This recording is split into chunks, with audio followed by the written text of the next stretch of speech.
Pada video kali ini, kita akan melanjutkan dua video sebelumnya, part 1 dan part 2 ya. Jadi silakan teman-teman, paling bagusnya adalah menonton part yang pertama, gampang memahami kurikulum Merdeka, dan part yang kedua, struktur kurikulum Merdeka. Sehingga nanti lebih lengkap penjelasannya ya, atau lebih nyambung dengan video ini. Baik, Pak Adi lanjutkan. Jadi untuk video ketiga ini kita akan membahas masalah proyek penguatan profil pelajar Pancasila atau disebut sebagai P5 atau lebih umum lagi yang namanya kokurikuler. Supaya tidak bingung apa itu kokurikuler, silakan tonton video sebelumnya ya. Baik teman-teman, untuk P5 ini ada beberapa alur yang harus kita rencanakan, ya, yang harus kita lewati untuk membuat proyek tersebut. Kita pelan-pelan saja ya. Jadi yang pertama ini ada alurnya ya, digambarkan di dalam sebuah lintasan ini. Jadi kita membentuk tim fasilitator. Jadi sekolah itu rapat. Jadi kepala sekolah mengadakan rapat untuk membentuk tim fasilitator. Nah, kalau Pak Adi di sekolah itu membentuk tim fasilitator, ya wali kelasnya atau guru kelasnya menjadi koordinator. Ya, koordinator itu yang menyusun jadwal, nanti yang mengatur kapan ini alatnya, perlengkapan untuk masalah proyeknya. Kalau fasilitator atau ahli dalam bidang itu nanti silakan sesuai dengan tema ya. Jadi rapat dulu di sini, bagian ini ya, membentuk tim fasilitator proyek, rapat dulu. Setelah rapat, nanti kesiapan satuan pendidikan, siap enggak? Kita lah, seperti itu kita rapat. Insya Allah siap, karena ini kan kita sudah mulai proyek. Kemudian yang ketiga, merancang dimensi. Nanti di sini Pak Adi punya aplikasi untuk dimensi tema, ya, memilih bagaimana cara menyasar sub elemen untuk menentukan tujuan proyek. Ya. Kemudian nanti ada menyusun modul proyek. Ya. Bagaimana Pak kalau kita tidak lengkap modul proyeknya? Yang penting kita punya apa ya, tujuannya dulu. Ya, kalau tidak lengkap lah modul proyeknya, ada di PMM soalnya kan, kita ubah-ubah sedikit lah sesuai dengan proyek kita ya. Karena kalau kita terlalu apa ya, mendetail sekali, nanti proyeknya kapan kita mulai proyek. Yang penting mulai saja dulu. Kemudian merancang pelaporan hasil apa? Pelaporan hasil proyeknya. Nah, nanti kita akan bahas satu persatu. Penjelasannya ini teman-teman pada slide selanjutnya. Untuk alur itu, ini seperti penjelasan Pak Adi tadi, membentuk, ya, menyusun tim fasilitator, proyek, tim berperan merencanakan, kemudian mengidentifikasi kesiapan, ini teman-teman ya, silahkan dibaca sendiri. Seperti tadilah gambarannya, seperti Pak Adi bilang tadi. Kalau ada keliruan silahkan dikoreksi di kolom komentar. Pak Adi juga menyarankan tidak terlalu banyak pusing untuk mengerjakan proyek, harus lengkap setiap alur ini. Yang penting ada proyeknya gitu ya. Kalau terlalu dipusingkan nanti tidak jadi membuat proyek. Nanti pelan-pelan Pak Adi akan mungkin mengarahkan teman-teman bagaimana proyek itu bisa terjadi dulu, bisa dilaksanakan di sekolah tanpa terlalu lengkap seperti ini ya. Baik teman-teman, kita lanjut saja. Pak Adi akan berikan dulu apa istilahnya, pengetahuan tentang proyek ini. Jadi di dalam proyek itu, di dalam proyek di dalam sekolah itu ada berapa tema sebenarnya disediakan. Sebenarnya ada 9 tema ini, tapi ada berapa perubahan ya. Jadi ini di dalam Kepmen, nah, Kepmendikbudristek. Nah, ini teman-teman nih, sebelah sini nomor 262 tahun 2022 itu pada halaman 72, pemerintah menetapkan tema-tema utama untuk dirumuskan menjadi topik oleh satuan pendidikan ya. Sudah ada ini apa yang Kepmennya. Jadi tidak dibuat-buat oleh kita. Mulai dari gaya hidup berkelanjutan sampai budaya kerja. Nah, ini dia. Ada gaya hidup berkelanjutan, kearifan lokal, Bhinneka Tunggal Ika, bangunlah jiwa dan raganya, suara demokrasi, berrekayasa dan berteknologi untuk membangun NKRI, kewirausahaan. Dua tema yang wajib dijalankan di SMK, kebekerjaan dan budaya kerja. Nah, ini ada beberapa perubahan teman-teman ya. Ada beberapa perubahan tema dan jenjang pada panduan P5 ya tahun 2022 sebagai berikut. Tema bangunlah jiwa dan raganya untuk SD. Ya, bangunlah jiwa dan raganya. Nih. Ini kemarin pertama ini dia masih SMP, SMA, SMK saja. Tetapi ada perubahan menjadi SD sampai SMK ya. Kemudian tema kewirausahaan dan budaya kerja tidak ada di SMK. Nah, ini tidak ada. Ya. Kemudian tema berrekayasa dan berteknologi untuk membangun NKRI itu menjadi rekayasa dan berteknologi. Ini Pak Adi buat merah-merah ini. Ya, itu ada sedikit perubahan. Pak Adi sudah buat revisinya menjadi seperti ini teman-teman. Ya, gaya hidup berkelanjutan sudah ada SD sampai SMK. Nah, tinggal slide-nya saja di screenshot atau nanti teman-teman yang mau ambil slide Pak Adi ini silahkan SMS saja ya, komentar di bawah, cantumkan nomor WA. Nah, ini dia teman-teman, nanti ada penjelasannya. Jadi rekap tema itu adalah SD itu ada 6 tema. Ya, Pak Adi cantumkan di sini. Kemudian SMP, SMA itu ada 7 tema. Kemudian SMK dan SMK itu ada 8 tema. Ini dia teman-teman. Ini adalah yang sudah ada perubahan. Masing-masing ini sebentar kita akan bahas ya. Dari gaya hidup berkelanjutan itu apa sih? Maksudnya apa saja judul-judul yang bisa kita masukkan. Kita lanjut. Ini dia teman-teman. Ya. Gaya hidup berkelanjutan itu ini di sini keterangannya. Yang penting masalah lingkungan, situasi banjir, hutan sebagai paru-paru dunia. Ini judul ini ya. Ya. Contoh kontekstual tema itu bisa jadi judul. Daerah pedesaan, pemanfaatan sampah organik. Nanti Pak Adi juga akan buatkan ada contoh contoh judul dari tema. Sehingga di dalam proyek itu, oh iya ya, ini adalah tema. Nanti di bawah tema itu ada judul atau topik. Ya, jadi di bawah tema itu lagi sekali ada topik atau judul. Ketika berbicara topik berarti itu adalah judul maksudnya ya teman-teman ya. Oke, kemudian kearifan lokal. Kalau kearifan lokal itu maksudnya apa saja yang ada di lokal lah, yang ada di sekolah kita. Ya, ngertilah kalau yang ini. Kemudian Bhinneka Tunggal Ika, ini masalah keberagaman.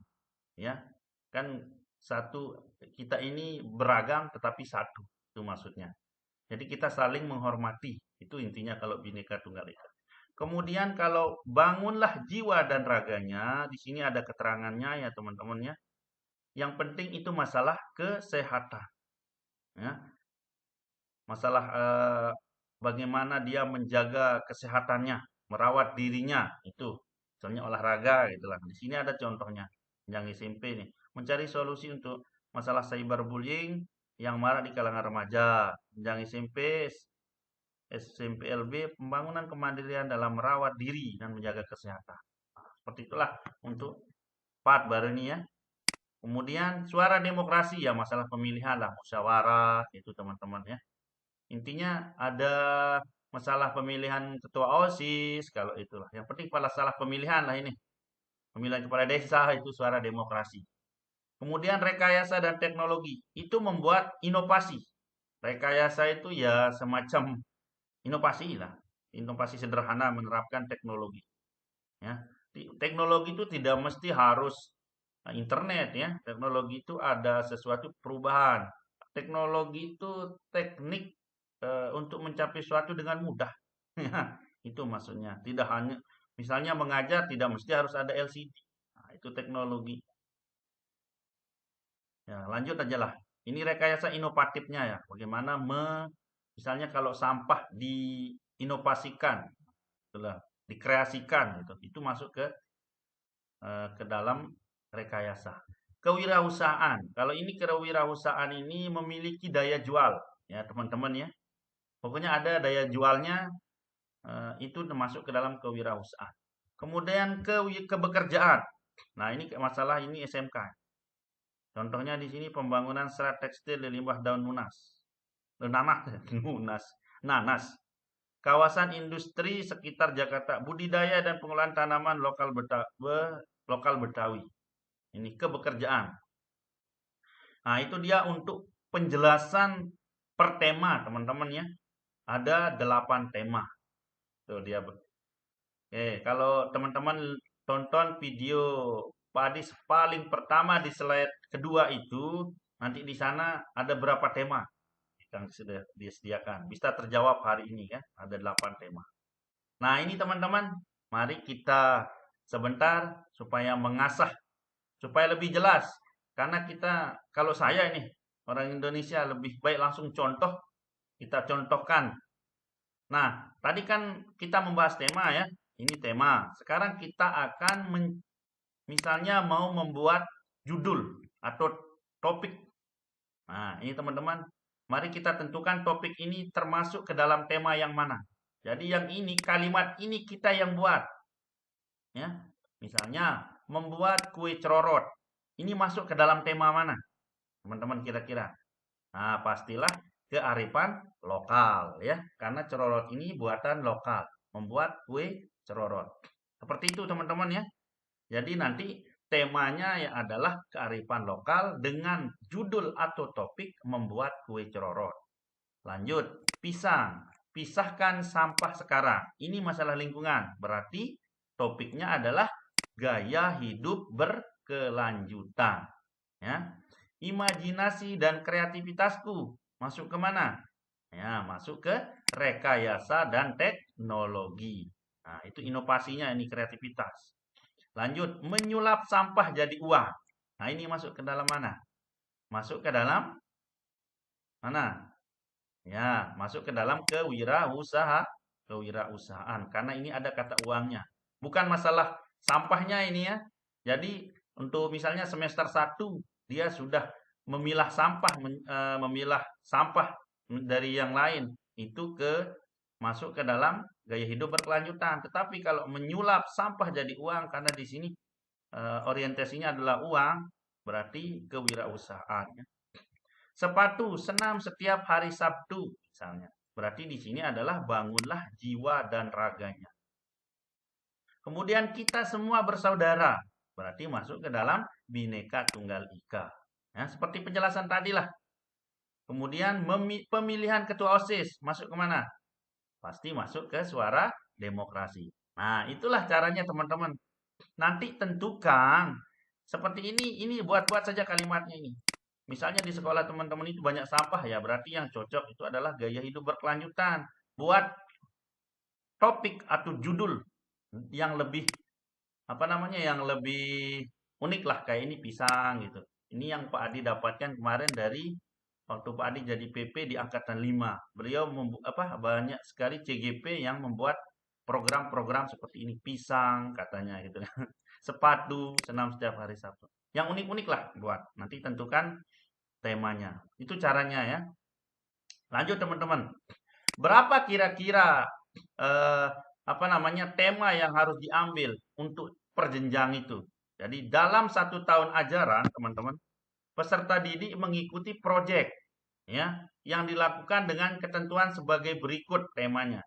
Untuk PAUD 1 sampai dengan 2 proyek. Ya. 1 sampai dengan 2 proyek dengan tema berbeda. Ingat tema berbeda.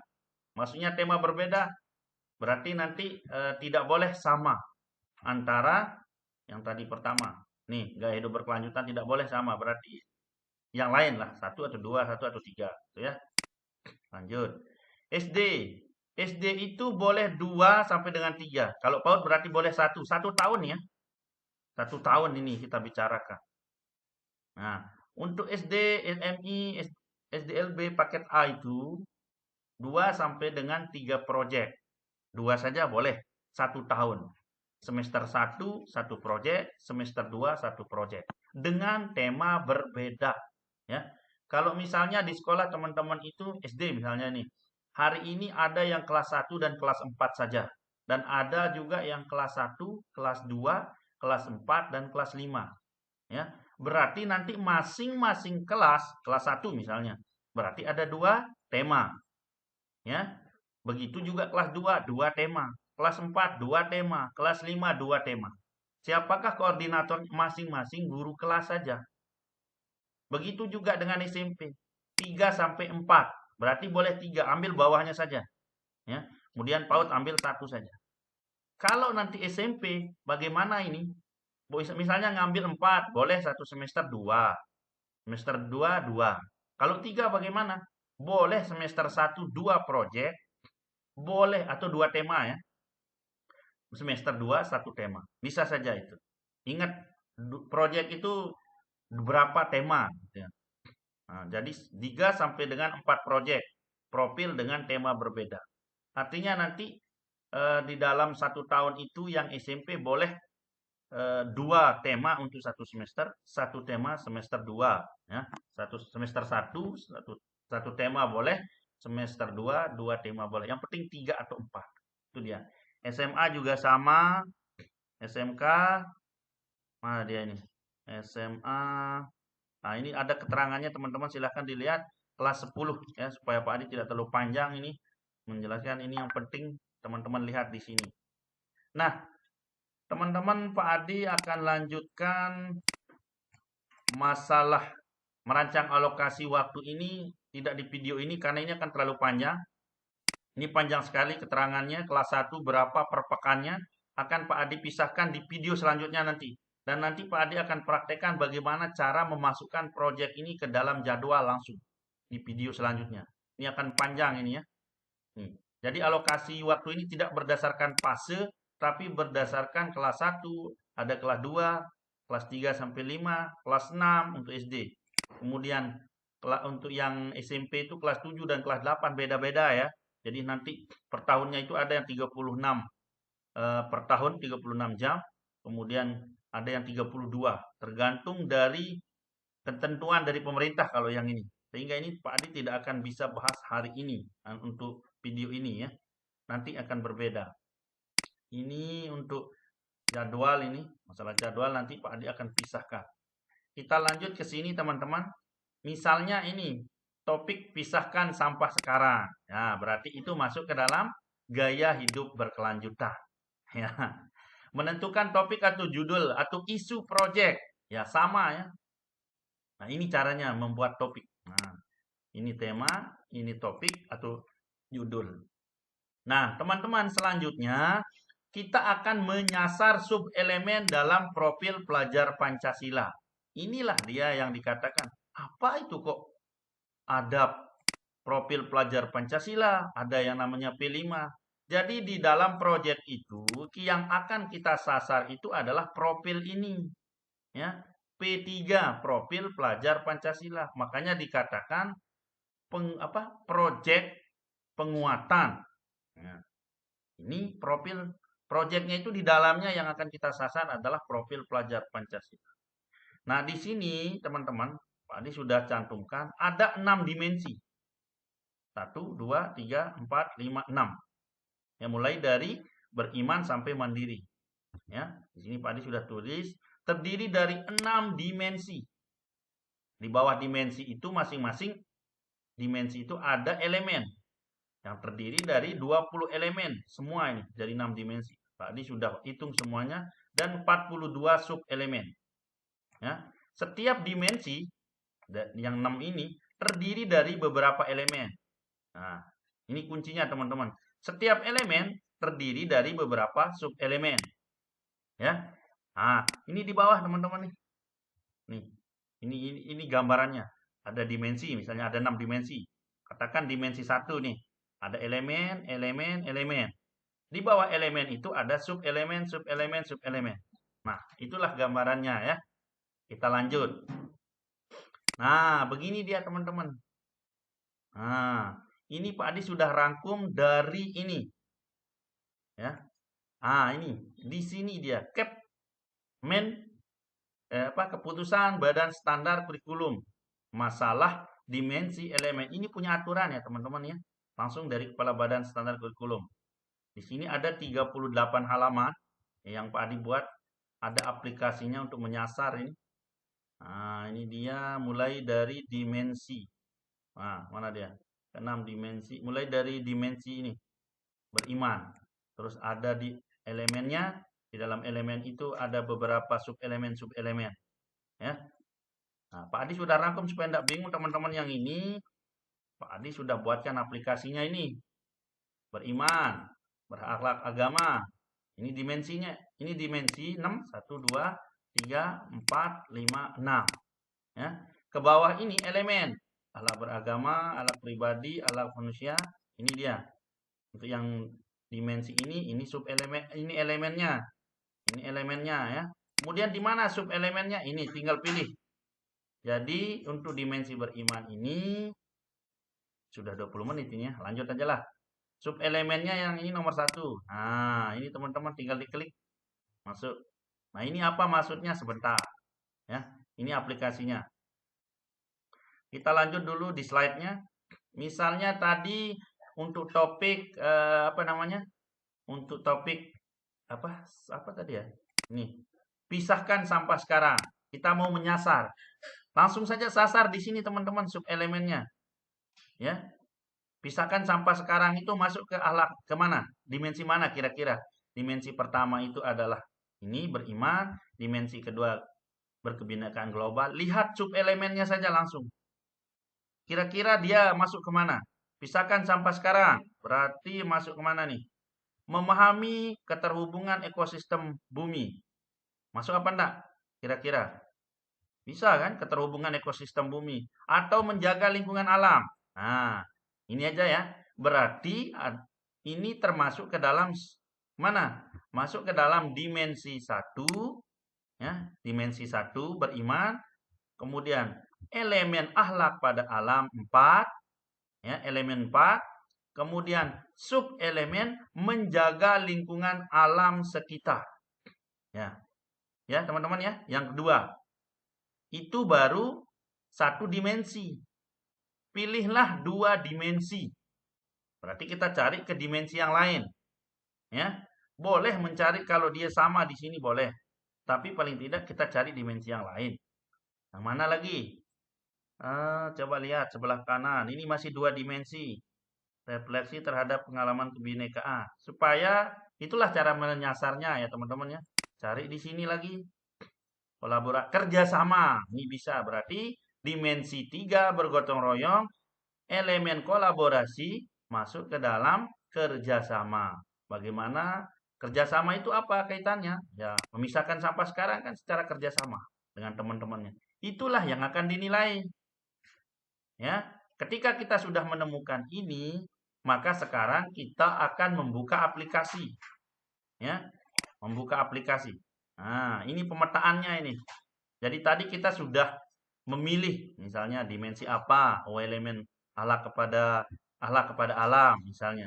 Kemudian memahami keterhubungan ekosistem bumi, menjaga alam sekitar misalnya. Kemudian gotong royong, kerjasama atau koordinasi sosial. Tergantung kita memilih yang mana. 2 dimensi. Ya. Nah, ini targetnya, yang target yang ini dari mana kita dapat target pencapaian di akhir fase D misalnya. Ini didapat dari ini. Aplikasi sudah Pak Adi buatkan di sini teman-teman. Tadi misalnya dimensi. Nah, akhlak beragama, ya. Sub elemen berapa? 2 atau 3 di sini. Oh, bukan apa yang tadi itu? Dimensi 1, akhlak kepada alam itu yang mana? Nomor berapa? Akhlak pada alam 4 ya. 4 berarti dimensi 4. Ini elemen keempat, akhlak pada alam, sub elemen 1, memahami keterhubungan ekosistem bumi. Yang ini teman-teman ya.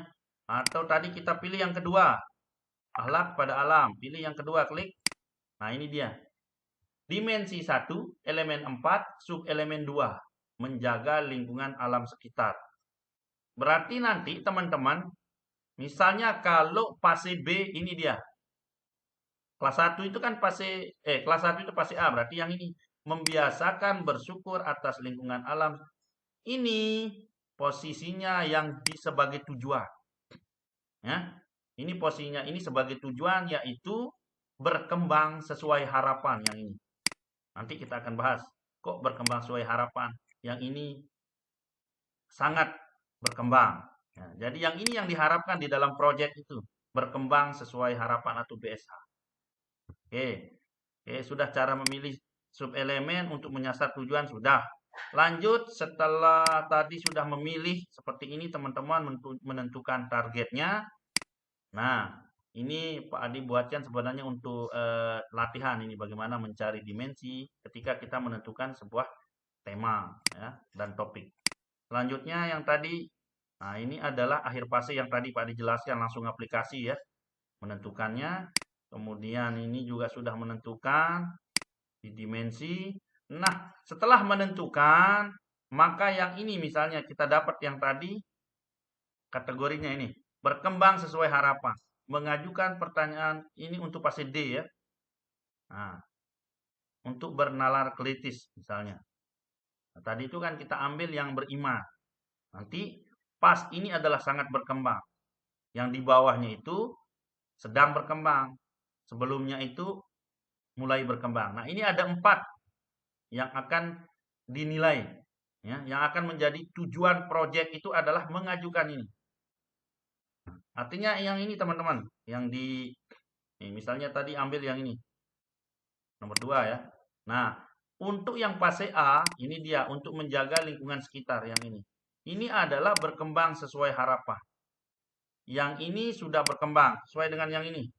Ya, sedang berkembang. Pokoknya di bawah yang tadi itu sedang berkembang, yang di atasnya itu sangat berkembang. Ya, mudah-mudahan kena dengan penjelasan saya lagi sekali untuk fase A ini. Ini berkembang sesuai harapan, ini sudah berkembang, ini sangat berkembang karena itu atasnya. Ya. Nah, itulah untuk menyasar subelemen. Aplikasinya ini nanti Pak Ade akan bagikan di link deskripsi video ini. Nah, ini sudah 27 menit, sabar teman-teman. Nah, itulah caranya kita menyasar subelemen. Ada di dalam modulnya. Jadi ini yang kita cantumkan nanti apa saja dimensi yang akan kita yang akan kita cantumkan. Nah, sebentar Pak Ade akan tunjukkan salah satu contoh modul ini. Nah, ini dia misalnya modul proyeknya teman-teman. Ini modul itu adalah panduan.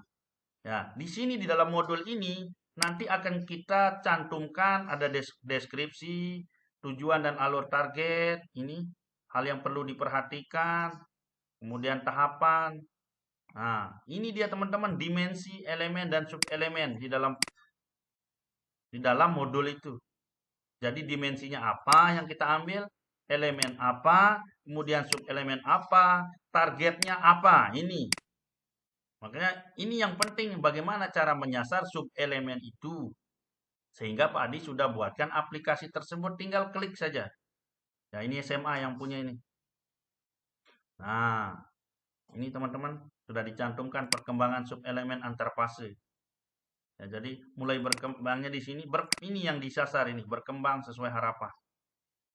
Ya, itu caranya menyasarnya. Nah, ini bernalar kritis. Ini tadi apa? Beriman. Kemudian di sini bernalar kritis. Dia kreatif, itu yang disasar. Elemennya kalau SMP itu 2 saja. Ya teman-teman ya. Oke, udah panjang ini. Ya nanti itu video selanjutnya Pak Adi akan mengajak teman-teman untuk membahas alokasi waktu yang akan kita masukkan ke dalam jadwal langsung. Karena ini beda-beda kelas 1 bagaimana caranya memasukkan ke dalam jadwal. Oke, itu saja, ini udah 28 menitan teman-teman. Mohon maaf kepanjangan videonya. Nanti kalau ada pertanyaan silahkan taruh di kolom komentar ya supaya Pak Adi bisa menjelaskan juga kepada teman-teman yang lain. Yang penting sudah secara gambaran besarnya teman-teman sudah tahu apa sih temanya proyek itu ya di dalam satu sekolah. Berapa yang harus dipilih? Ingat SD itu boleh 2, SMP itu boleh 3 atau 4 ya. Seperti itulah teman-teman. Baik, itu saja video dari Pak Adi untuk yang ketiga ini. Nanti Pak Adi akan lanjutkan ke part yang keempat. Terima kasih. Assalamualaikum warahmatullahi wabarakatuh. Jangan lupa klik tombol subscribe. Salam dan bahagia.